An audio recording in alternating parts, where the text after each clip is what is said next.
Welcome, everyone. Welcome to our sections of the Shift book by Take Command. Today we have Nordis in the house representing the Miami Market Center in Coral Gables. Welcome, Nordis. Thank you. Thank you. Super excited to be here. Awesome. We're so excited to hear what you have to share because you have been in every position in the company. So you've been staff, you're an agent. You're going to tell us more about this, right? In your introduction. Absolutely. All right. So you want me to go ahead and get started? Yes. All right. So the numbers come after lunch. I don't know how much of a good idea that was, but I'm going to try my best to keep everyone awake and engaged. And it is my plan to make this as engaging as possible. So please do participate. And I have a tough act to follow with all these great people that have joined us since this morning. So I want to make sure I keep you on your toes. And we're going to be talking about a really nice topic, which is numbers, right? So looking at our budget, staying within our P&L, we're going to be talking about all that fun stuff that not a lot of people appreciate, but we must implement it and stay on top of in our business. So let me go ahead and introduce myself. I am Nordis Forcade-Martin. I have been an agent full-time in production since November of 2019. And right before that, I had been the MCA for the office where I'm at for 2.5 years. And before that, I was in banking. So 13 years in banking, decided that I wanted to take a leap into the real estate world and had the opportunity to join the Keller Williams Coral Gables Market Center and learned through that role how important it was to have specific systems and processes in place to be successful. So yes, I started right before the pandemic and I went full-time into production. And the first thing I did going into the business, having been in the MCA world and sitting side by side agents and seeing and surveying what they were doing to be successful, I knew that the first thing I needed to ensure I kept clear was treating my business not as a real estate agent, but more as a business owner. So from the very beginning, I was paying myself as a W-2 employee, and I had started a P&L. So from day one, I was treating it like a business. So I am going to be referring a lot to obviously the book, and tactic number 2 talks about remargining your business and expense management. And it sounds a little bit boring. So I am going to, again, ask you to please participate and interact with me. So I have a question for all of you. By a show of hands, who here, and please don't be embarrassed to say that you don't have it, but who here has a profit and loss? By a show of your virtual hand. So it's not surprising that I only see 2 or 3 people. I know that some people are trying to put their virtual hands up. It's not a surprise that a lot of us do not have a P&L in place, right? And some of us are just getting started in the business, or we haven't had that many transactions. So the big question mark is always, why should I have a P&L if there really isn't a lot of money to be tracking, right? And yet, by having that system in place as you're starting out, if you have just gotten into this business or you're starting to pick up your transactions, by having that system in place, you are essentially creating something that when you do start seeing profit coming in and you start seeing expenses go out, you already have a system in place to be able to track it. So I just wanted to get an idea of how many of us are already utilizing the tool of having a P&L. So today we're going to be covering tactic number 2, again, remargining your business and expense management. And what are some of the benefits? So right on page 29, as we start reading about tactic number 2, it says, the number one determinant of thriving in our business is lead generation. But the number one determinant of surviving is expense management. When the market shifts, the first change a business must make is re-expense itself. Bottom line is we have to survive, and the only way to survive in this business is by ensuring that we're paying attention to our numbers, paying attention to our expenses, and leading with revenue. So with that said, one of the things that we've focused on outside of just starting from day one, treating it as a business, there are 3 things that we have continued to do throughout our time, throughout my years as solo agent, then hiring an admin, and then hiring another agent on the team, is number 1, I have a system. So one of the first things I did was I set up QuickBooks. And there are many platforms out there that are similar to QuickBooks that are focused on the real estate industry. I chose QuickBooks because I figured that a bookkeeper and a CPA would be easy would easily adapt to that system. So I signed up with QuickBooks. Number two, leverage. I hired a bookkeeper. So at first I was the one, because I didn't have that much activity going on. I had my own system of going in there on a weekly basis, seeing what transactions had come in, what commissions had come in, and then figuring out what the expenses were. But then as soon as I hired a bookkeeper, I gave her the chart of accounts for the MREA based on the MREA models and had her recategorize everything, because I wanted to make sure that I was following the models as closely as possible. So now on a weekly basis, I'm able to look at my P&L, and it goes hand in hand with what the MREA shows that the accounts should be, how they should be categorized. And it makes it seamless for me to be able to say, all right, so in occupancy, office space, I should be spending, let's say it shows 10% per model. Am I on track to stay within that 10% for the year of my GCI? So every time that we're going to look at absorbing a new expense, we're going into that P&L and seeing where are we for the year? Is it in alignment with what the chart of accounts shows for the MREA? And then number three, I'm holding the money accountable. So one of the things that the Shift book talks about is that we want to make sure that whatever money we're spending in our business is an investment. And there has to be a cost plus rule where the money that you spend should be coming back to you at a rule of thumb, let's say 10 times that amount for it to make sense and for it to be justified. So again, to recap, the 3 tips: have a system, QuickBooks, Excel, any system that you can actually use. Number 2, leverage. So make sure that you have either yourself, for now, if you're a solo agent, or you're partnering with a bookkeeper. Bookkeepers are not expensive. I have an amazing one. I pay her $20 an hour, and she does an amazing job at going in there. And again, she did the project of recategorizing everything. And now I know that she is the person that I'm meeting with on a weekly basis to make sure we're all staying on track with those within the categories. And number 3, hold the money accountable by ensuring that you're monitoring each expense and ensuring that you're looking back to see what ROI, what return on investment are you getting for those dollars that you're spending on each different category. So Nordis, I just want to point out that P&L stands for profit and profit loss. and loss. Yes, sorry. So we have some agents that are new. Some of you have just gotten your license. So just want to give clarity on these acronyms that we use at Keller Williams, same for GCI, gross commission income. Is that what we're using as well? Gross commission income, yep. Yeah, thank you. Yeah. No, thank you. So I'm going to read really quick from the book, directly from the book on page 30. In the first paragraph, it says, I cannot overemphasize the importance of always working from a position of profitability. It is vital and must be protected at all times and at all costs. And therein lies the answer: time and cost. You must lower your costs now. To generate revenue, you generate leads. To make a profit, you manage expenses. So one of the tools that we're currently using consistently, right, is this profit and loss statement. And every week, as we go through our numbers, our 4 conversations, looking at our appointments, our gross commission income that has come in for the week, and the closed units that we've done, we are also looking at that to see how it translates to our profit and loss. But we're also taking very good inventory of where the money has gone. So whether it's a marketing piece that we send out, or whether it's a subscription, just by doing that exercise alone, we've been able to reduce expenses exponentially, because every week we are holding our money accountable to make sure that we're getting a return. So just to give you an example, we decided this past week that we wanted to, there's a specific client that we were able to have, we sold their property and we're helping them with the purchase. We wanted to make this gift really special, right? The clothing gift really special. So one of the questions that came up is, well, what's our budget for this client? And I said, well, let's think about what referrals this client can bring in, what is the commission that is being generated from this transaction, and how can we ensure that, again, whatever money we're going to invest in this gift, how can we hold it accountable? How can we hold it accountable to have a return from it?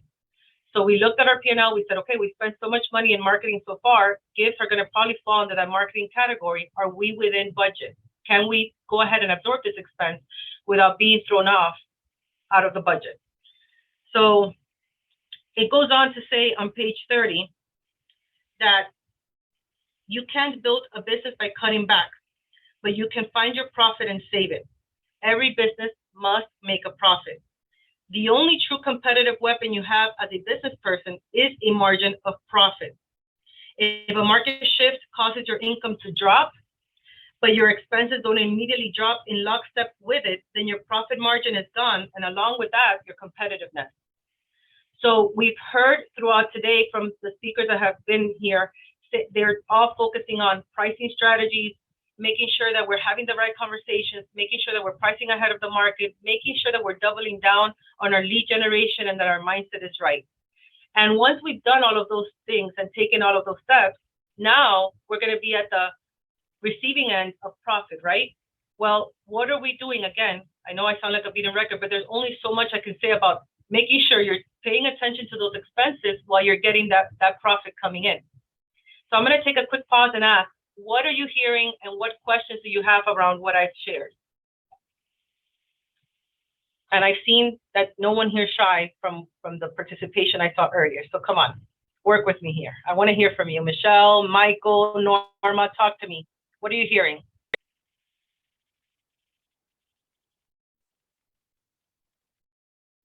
I think some people are looking for the unmute button. There's a lot of smart people in here. Come on, guys. Hey, Dana, did I pronounce that right? Or Dana? That's me, Dana. Dana. I do have a question, and I don't know if I missed it in what you're saying. You said you're going to hold the client gift accountable. How do you do that? What did you decide on that? Yep. So we are looking at it as this is a marketing piece. We're giving them something that essentially is going to be part of that experience that Jackie Ellis talked about this morning. So that's part of the experience, right? And by doing that, we are kind of solidifying and putting the bow at the end of the transaction, but at the same time, giving them something for them to always remember us, you know? And again, the way that that gift is going to make them feel and the way that we made them feel throughout the transaction will essentially lead us to get more referrals from this client. Mm-hmm. That's how I'm holding it accountable. Got it. Okay, there we go. Thank you. You're welcome. Who else? Come on, guys. I need some energy. Some of that Chaz energy, I need it in here. I need one more person to talk to me. I'm thinking that it's a little tough to decide right now. For example, I think it was Jackie Ellis that talked about this might be a good time to start farming particular communities and things like that. And part of farming means that you're going to send out a lot of postcards and that sort of thing. But you're telling us we have to really watch our budget now, and we have to be very careful as to how we look at the return on investment when we send out all the marketing materials. And right now that's going to be hard to do because it takes time to build that market. So how do you decide whether you're going to send out those postcards right now in order to get those clients, or if you're going to hold back on lead generating in that way and building that farm community? That is an excellent point and an excellent question. So coincidentally, I just started a marketing piece 3 months ago that went out to my farm area. And I spent about 2 to 3 months pondering on whether I should go ahead and spend the money, because it was the least that I could spend in order to fulfill the commitment that this company had was $715. Okay. One of the main things I knew I had to do in order to commit, I had to commit for a year. One of the main things I decided to do was leverage. So who can I partner with that can sponsor this marketing piece with me, so that then it's not $715 that I'm committing to for a year, it's half of that. So I partnered up with a lender who I have sent business to in the past, and I said, hey, we have an excellent opportunity. You'll have a space on this marketing piece, and you can go ahead and, you know, sponsor me. We'll be in it together equally, right? And that's the way I made the decision. I said, okay, this is the only way I can make it happen. And then I knew that I probably would not see a result within 6 to 9 months, right? Because that's usually the way that farming is, and the rule of thumb that they tell us is you're going to take about a year to see that come back. Turns out that on my third month, the third mailer that went out, I got 2 listings. So it's been easy to hold it accountable. I wasn't expecting to see a return from it until a year from now, but thankfully I saw it right away, right? So if you can find a partner that can sponsor something with you so that you're not absorbing this cost on your own, that would be a great idea. We've also heard on the pivot shift calls that golden letters, they're not that expensive. You're not committing to something other than, you know, putting the letters together and the postage. So that's one way that you can do it where it's budget friendly, and then follow up on those golden letters. And if something starts to turn from that, you can then decide, okay, I'm going to make it more official so that I can do the marketing. Now, the other thing to think about with these flyers that you're going to be sending out is a lot of these are set it and forget it. So now you don't have to be thinking every month about what to send to that community. So you're actually gaining some time back. That's another way to hold it accountable, right? Because you're investing the money, but you're investing the money on something that is kind of set it and forget it. It's automated for you so that you can focus on following up with phone calls or focusing on another lead source. All right, great. Thank you so much. Absolutely. Anyone else before I move on? I see here, what marketing strategy did you use? Jessica, what marketing strategy did I use for what specifically?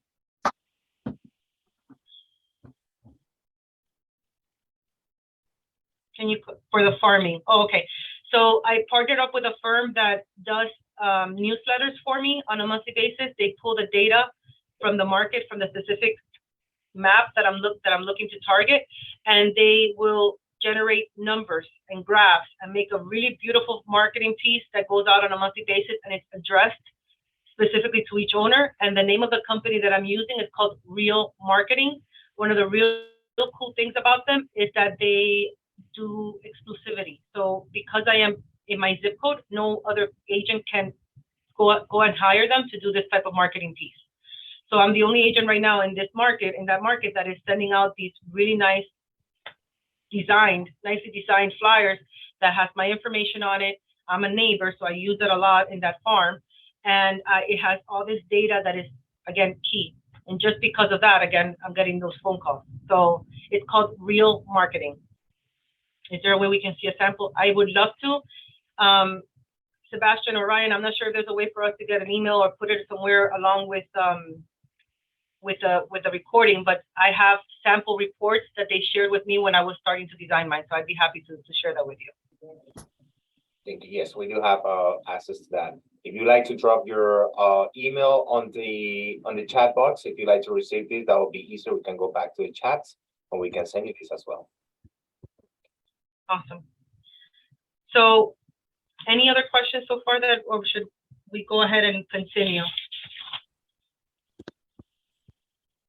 All right, I'm gonna go ahead and keep going. So again, referring back to the book, right? Because I keep saying it, and it's really simple. There really isn't much else we can do when it comes to expense management than managing expenses. So, and I want to speak to the agents that are starting off, because I know that was one point for me that was kind of like, why exactly am I having a profit and loss statement? Why exactly am I tracking? I'm just starting out. I didn't really have that many transactions coming in. But again, my mindset was, if I have the system in place when I'm not necessarily on full gear, going at full speed, I'm only going to be that much more prepared when the business does start coming in, when it does become more complicated because more income is coming in and there's more expenses to be had. So don't think of it that because you have zero in the pipeline right now, you shouldn't be thinking about this. Think of ideally what your profit and loss should look like and start it from now so that it's easier along the way. All right, so on page 33, I made a note. If you don't pay attention, it's on the top of the page. If you don't pay attention to how profit is made and lost, you'll mostly create and maintain a profit on the way up that will immediately disappear on the way down, never to be found again. And one of the main things that came up, and I think it's very relevant based on how we've been schooled for the past 2 years of business, right? Most agents tend to think they are as good as their last best year instead of the average over their careers. And they set up their expectations and expenses accordingly. They tend to think the trend of their last couple of good years will continue, and they underestimate the market contribution to their success. So how many of us had the blessing of being in business in 2020 and 2021 and seeing that it has been a pretty hot market? You essentially were able to put a listing on the market and it would sell within an hour, right? And we had all these buyers saying, can you find me inventory? So again, the pandemic, the post-pandemic years, the market has treated us extremely well. So no matter the market, you always follow the philosophy of lead with revenue. This means either always working from a position of profitability, or if just getting started, working from a position of having enough revenue already on the book so you know exactly when profitability will start. In a shifted market, you drop your expenses until your inflow once again exceeds your outflow at an acceptable level. So one of the things that happened during 2020 and 2021, for me particularly, is that I was doing a lot of the outbound calls. I was on the phone, lead generating, calling my database, reaching out to for sale by owners, reaching out to expired. 80% of my business came from my database, but it was a lot of work, me doing that, right? So coming into 2022, because I had been paying attention to the expenses, I did not spend any money on marketing other than client gifts in 2020 or 2021. I was not paying for leads. I was not paying for a billboard. I was just strictly using the money that the commissions that I would get will go to maybe getting a portion of that going towards a client gift, and that was it. That allowed me to create a budget and a cushion, a savings, where now in 2022, my mindset was around, how can I put this money to work now? What marketing materials can I start investing in? What lead source can I add by investing money in it? So again, it's not just keeping a profit or having that savings, it's the possibility that having that profit generate for you they're endless, because now you have the freedom to be able to say, okay, I want to start investing in this lead source so that the phone starts ringing versus me having to do the outbound call, right? So moving on, I'm going to pause again. Any questions, feedback? What are you hearing?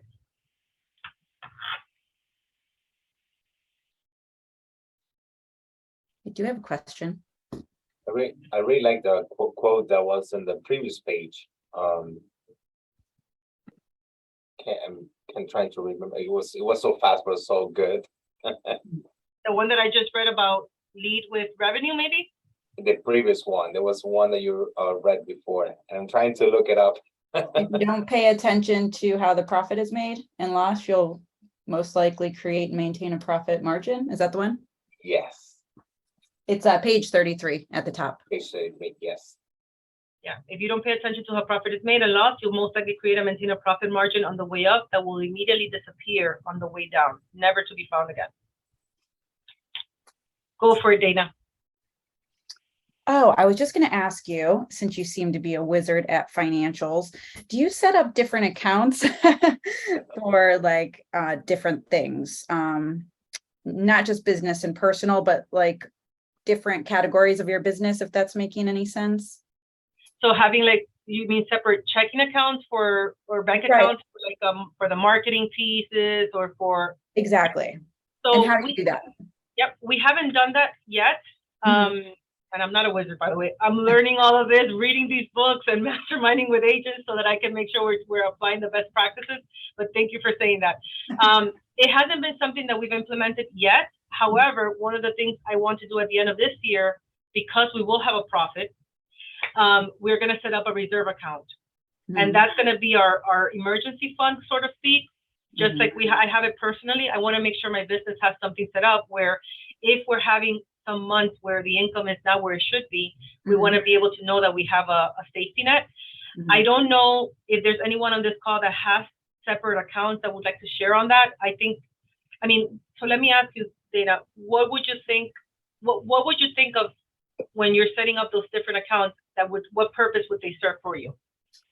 I guess for marketing mostly, so basically that money didn't get mingled in with everything else, because I hear people talk about it, but I don't know exactly how they do it. Okay. So understood. So you're saying that, for example, setting up a fund that is specifically for marketing, and that way you can see what money's going out, and at the same time, if there's any revenue, I guess, that comes from it, you can tie it together. Or just keeping it separate so it doesn't get touched. Basically. Got it. Well, and I can see how that would be helpful to have it separated. Having the profit and loss set up in a way where you categorize very accurately what money is being spent and that it's for marketing. You can have that set up so that when you're looking at your profit and loss, your one sheet, you're able to say, okay, I spend, let's call it $10,000 for the year in marketing. I know that money went there, and that is separated. That I have it categorized that way, and it actually has sub-accounts in addition to that where it shows client gifts. If I went to a networking event or if I paid for flyers, it has separate accounts where I can see where specifically the money was invested. I see. Different way of looking at it. Yes. You can do that through your profit and loss. I mean, I know QuickBooks, for example, has a very easy way of setting that up so that as you're tying, if you do it or if a bookkeeper does it, they can tag it specifically to each category, so it's easy to see. Perfect. Okay, thank you so much. You're welcome. Anyone else? Comments, feedback? What are you hearing? I think I could go home for the day, Sebastian, because everyone, they're ready. They're ready to get this P&L rolling. Do you use anything to track your mileage or drive-in? Great question. No, I do not use anything to track my mileage right now. I know that, for example, QuickBooks has a feature where you can do that, and it's at an extra fee. So I decided that I would not do that because I didn't want to add to the budget. But I don't use anything specifically right now to track my mileage. What I do though is keep track of all of the appointments that I go on, whether it's a showing or a listing appointment. And at the end of the year, I pretty much use that to tell me, okay, this is how many miles I drove. It's awesome. Yeah, I would say the easy, I think old school way was you start the year at a certain mileage. At the end of the year, you did this mileage, and you would say a good chunk of it probably is going to be, for business for the most part. You guys are running around everywhere. Yeah, this is pretty great. Thanks. Oh, Brett, thank you, David. Hi, David. Brett shared he loves Mile IQ. So I'm going to make a note of that to download it. Yeah. I seen people use Google Maps or the Waze because they keep the history of the mileage that you drive through the day. You can also keep that. Awesome. Awesome. Okay. So let me ask you, so if you don't have a profit and loss, and please do not be shy. We all started somewhere here, right? So if you are not using a profit and loss, what are you currently using to track, if you're tracking your income and then your expenses? What have you been doing? What are you using? Are you using an Excel sheet? Are you just putting everything through the bank account and then looking at the bank statements? Like, what systems are you using? Yeah. We were mentioning nothing. Nothing? Okay. So what would be like the best of like 1 to 3 to start this? Yep. So QuickBooks Online, Brett shared, which is the same system I use as the online version of QuickBooks. It's not as overwhelming as it sounds. You essentially tie it to your bank account, and the QuickBooks itself would take care of loading the transactions from your bank account, all of your transactions, whether it's commissions coming in, expenses going out, and then the work comes in where you have to categorize it, right? But ultimately, having it all in one system, in that system, could allow you to then say to a bookkeeper, essentially, hey, bookkeeper, look at this and let's go over it together. Let them do the work, and then you can just go ahead and monitor it. Someone else said here, Hurdler does it for you as well, and it's a $5 a month in our KW Marketplace. Awesome. Great tool. I see Brittany saying, doesn't our brokerage keep reports on our commission checks? Can we use that at the end of the year to file taxes? It's my first year, but I have to. Yeah, so at the end of the year, you are going to get a 1099 from the Market Center, and that is exactly what you would take to your CPA. And what expenses have you had, right? So the Market Center will give you the 1099 that will show your income, but you also need to keep track of how many miles did you drive for those 7 transactions? What expenses did you have? Did you have any closing gifts? Are you paying for any dialers, any other systems, any subscriptions? So that would be one way to do it, getting the 1099 and then tracking your expenses. If you're doing this on a weekly or monthly basis, it'll make your job so much easier at the end of the year. I see Brett Bishop has a question. He has his digital hands raised. Oh, Hi, Nordis. not not really a question. I just wanted to expand on what you were talking about with QuickBooks Online. So a lot of people think that you have to you basically have to be a CPA to understand QuickBooks. And the online version, like you said, is actually pretty simple. I think where I went wrong is I over organized my chart of accounts. I think if you stick to the chart of accounts from the MREA, it makes it a lot easier. And in QuickBooks, you can actually get it to learn how to categorize things for you. So if your chart of accounts is more simple, like the MREA, then it does a pretty good job of auto categorizing a lot of those expenses. Yep, it sets up all these rules and it learns them so that it applies it for your transactions. Absolutely. Thank you for chiming in, Brett. That is a great insight. And yes, QuickBooks is not just for CPAs. Although I was an MCA and I was in charge of the financials for the office, really our tools and systems did it all for us. I just had to make sure that the things we were feeding the system were accurate. And QuickBooks takes away that feeding part from you because it's loading directly from the bank and it's taking care of that piece so that you just have to go in there and say, okay, I had these three transactions. These 3 transactions, I have money, as an expense go out, and then I had these 2 commissions come in. How do I categorize it so that it's recognizing it correctly? All right, so we have about 15 minutes left. I'm gonna put a bow on it with the last part, which is on page 36. At the very top, it starts off by saying, define a benchmark dollar result you should expect from every dollar you spend. And until you get that result, don't spend any more. This is the most important business discipline you'll ever need. Learn it, live it. Once it is ingrained into your business thinking, you'll simply be adding success on top of success for the rest of your career. So again, I feel like knowing what your profit and loss looks like, knowing what the income looks like and what expenses you have and how you're holding it accountable just brings so much clarity to your business, right? And pay attention to it on a weekly basis. There are so many subscriptions that fall under the radar and that, again, we just think, oh, it's $40 or it's $5, and it's not necessarily going to make or break the bank. It does make or break the bank. In the shift book I read, there was, I don't know what page it was right now. Someone literally canceled all of their subscriptions and renegotiated the terms and only signed up with those things that she noticed or he or she noticed that were starting to fall off through the cracks because they didn't have that in place. So again, they went the extreme route. They went ahead and canceled all subscriptions to basically start over. But Gary keeps talking about it. Make sure that we are paying attention to what expenses we have or do we really need it? Is it essential? So towards the end, and this is my last point unless anybody else has questions, to be an effective money manager, you must be a budget bully. I love that term. Challenge everything and make nothing sacred. The goal is to guide your business and manage your money by taking advantage of the maximum number of opportunities and making the minimum number of errors.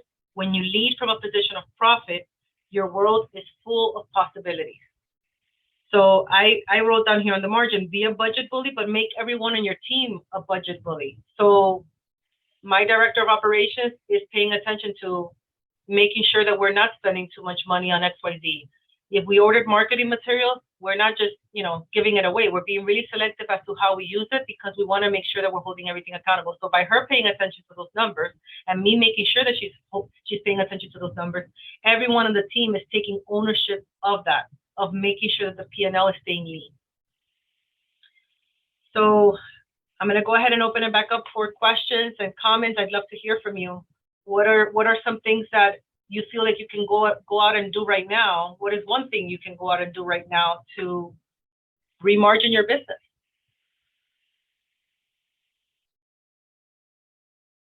Not all. It's definitely clear to get QuickBooks. Get QuickBooks. Yeah. I was just going to ask, how much is it? I am paying $78 a month because I also run payroll through it.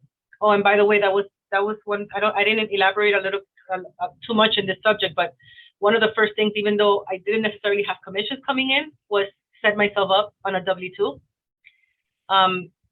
I essentially started my business with a cushion from what I did as a part-time agent before I went in full-time. And I knew that from day one, I had someone on my payroll, which was me. I'm a really expensive employee. And I have not stopped paying myself as a W-2 since then. And when I hired my admin, again, I added another salary, W-2. And it's, again, the mindset of I'm treating it as a business. So $78 is the online version plus the payroll services. And they take care of reporting everything to the IRS on a quarterly basis. The expenses for the taxes are already withheld, every paycheck, and they take care of making those payments on my behalf. Wow, nice. Thank you. That's genius, Nordis. I will tell you, you need to preach that in an orientation class for brand new agents to start out that way. That is amazing. Congratulations. Huge nugget I just picked up. Thank you. Thank you, thank you, thank you. Yeah, that was very useful. I want to hear from more people. So Nordis, I would say one of the big things for myself personally too, and I imagine this affects everybody that you spoke about it, are those subscriptions that we have out there, right? Yeah. I mean, we have 1 million subscriptions for services that we don't even realize they're out there until we have to track what this expense is that keeps coming out every month. Yep. Absolutely. And a lot of them, so I know that I'm not alone when I see all these emails coming in from people that are essentially working and marketing us to get our business and to make us spend money. I'm going to give you an example, and I'm sorry if you are a fan of this company, but BombBomb. I had signed up for BombBomb 3 months ago thinking, I am going to use this. I am going to use those analytical reports to see who's watching the videos. And I was not putting it to use. So my mindset around it is, and I've heard so many success stories with agents that are using video as marketing, and I love it. But I'm thinking, if I'm not really going to use it for what it's worth, right, for the analytics tool where I can see who's viewing it, I'm just going to stick to the old-fashioned way of sending a video through text or through WhatsApp. And until I know that I sent enough videos to justify me getting BombBomb, I'm not going to resubscribe. So that's $40 that I knocked out of my budget right there. So great point, Brett. Thank you. Who else? Or what else? I'm going to write that down, Loom. Loom, yeah, you can get free accounts with Loom. The MCTCs love Loom. Yeah, Loom is a extension to Chrome, and it'll put itself right into your Gmail account, and you can record a video talking directly to your client, and it'll do the same motion graphics as BombBomb does. So you could like hold up a picture like they teach you with the person's name on it or whatever. And it's free up to 5 minutes in length. That's how you get all those helpful videos from your MCTTs. Oh, okay, got it. Yeah, well, we use it all the time to record your screen so we can see what's going on, because a picture doesn't show us what's going on. It shows us what the end result is, but it doesn't show us how we got there. Right. Very similar to what you're talking about in your chart accounts.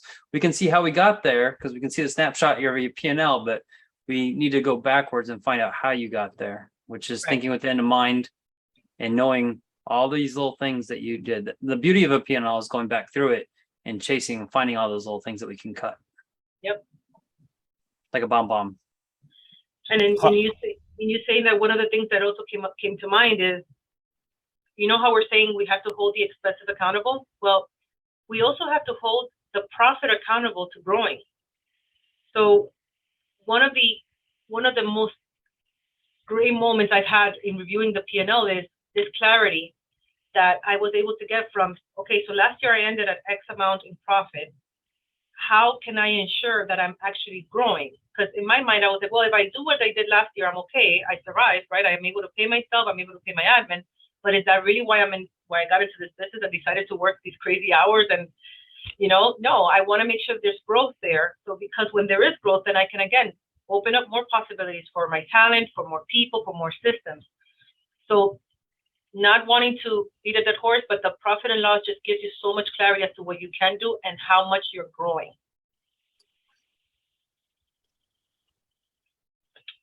All right, so I'm done. That's it. If you haven't participated and you can just put in the chat any golden nuggets that you feel like resonated with you, please share. We would love to hear it.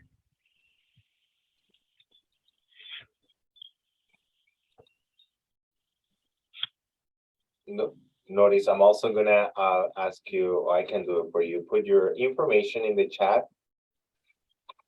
Yeah. Want to share a little bit about the areas that you're farming and the areas that you cover?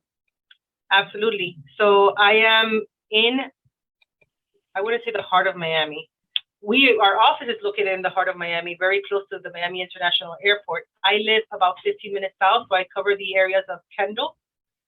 It's my farm area, Kendall, West Kendall, East Kendall. Isn't that the end of Miami? A-Rod made a comment about it. A-Rod made a comment about that, yes. Kendall is not the hood.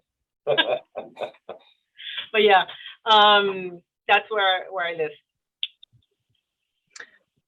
Thank you, Nordis. We really appreciate you.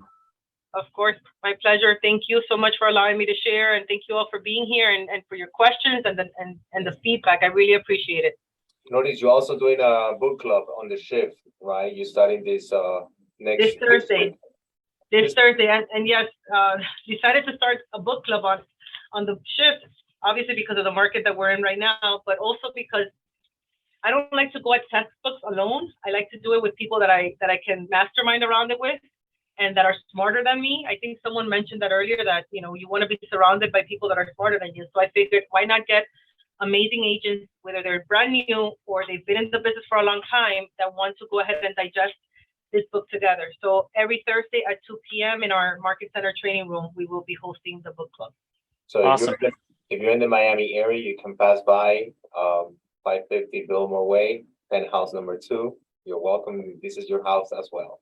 Yes, absolutely. If you don't have it already, there's a link right there to Keller Inc. that'll take you to the book club's information, so you can start it. Or if you want to start your own book club, there's the link. Take you. That's a great way to learn it. Great way to learn it. Absolutely. You guys got another 4 minutes before we go to break. Does anybody have any questions they want to throw out?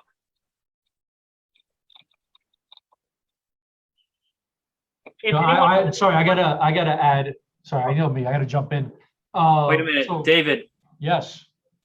Is that a real background? Because that desk is way too clean, man. Okay, I'm in my house. Yeah, it's just a fake background. David, Ryan told me to check out your desk, and I thought he was trying to comment on how messy mine was. I wasn't sure what was going on there. Yeah, no, I want to throw in, Nordis, thank you, because everything that we're saying, I want to make sure that everybody doesn't take it just too lightly. Nordis was our MCA in our market center for a good amount of time. So when we talk about organization and financing and P&Ls and all that kind of stuff, it comes from your banking background, right? Your MCA role here in the market center, and then teaching every agent and now living it, which is a big one. So I really appreciate it, because I'm listening, I'm here with Diego actually and listening, and we're taking notes because you got it from all aspects. So I really appreciate that. That does mean a lot. And you simplified it. Thank you. Thank you. She's not only been a great host today of this call, but she's also been a great participant throughout the calls today. So I appreciate that as well. I got a question for you. So if you're been an MCA and you're doing all these chart of accounts, you're probably a high C. So how do you get out of your high C way and be able to perform at that high D level so you can really attack your business? Great question. So I was a high C when I was hired as the MCA. I then took the DISC profile again, and I came out as soon as I was about to go full-time into production, and I scored very high for a high D, for D and I. And so what I focused on was hiring the right people that can do that stuff. Because although I love numbers and I can sit here and talk about numbers all day because I feel like they tell a story, I feel like that also was taking away, it was distracting me from doing the work and bringing in the profit. So that's what I did. I hired people that were good at high C, high S, and that could do that part so that I can focus on being around people. Do you feel like maybe looking at that P&L maybe motivated you to get that way? Absolutely. There was no worse pressure than knowing I had to go out there and produce to pay the 2 W-2 employees I had, which were myself and my director of operations. So how often would you suggest that anybody on this call look at their P&L? Right now, as we're in this market, I would be looking at it weekly. Because ultimately it should tie into your 4 conversations. If you're looking at your appointments gone on and your closed units and your gross commission income that is coming in, that should tie into, okay, what did I spend money on this week that shouldn't have been spent or that is not getting that return? So I think on a weekly basis, and then once we've made it a well-oiled machine, you can turn that into once a month. Maybe, But how empowering is it to partner with your team and be able to go over this P&L and lead by example in reviewing this on a weekly basis during your accountability meeting? yeah, I was gonna say, you were talking about doing a shift book club. How about a wealth building book club where you all are bringing your P&Ls together and holding each other accountable? Yep, that's part of what we're doing in our ALC, right, David?